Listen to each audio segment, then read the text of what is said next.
শহরের এক কোনায় থাকতো আরিফ। সে সবসময় অভিযোগ করত, আমার জীবনে সুযোগ নেই, ভাগ্য আমার পক্ষে নয়।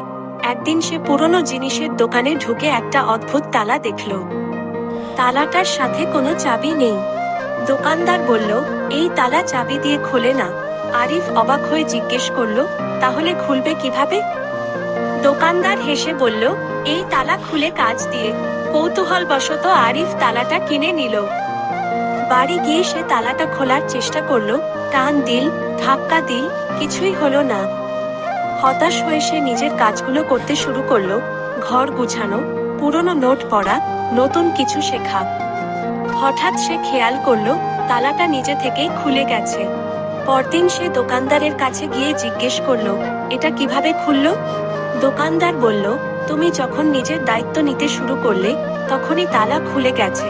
সেদিন আরিফ বুঝল, জীবনের অনেক দরজা বন্ধ থাকে না, আমরাই কাজ না করে চাবি খুঁজি।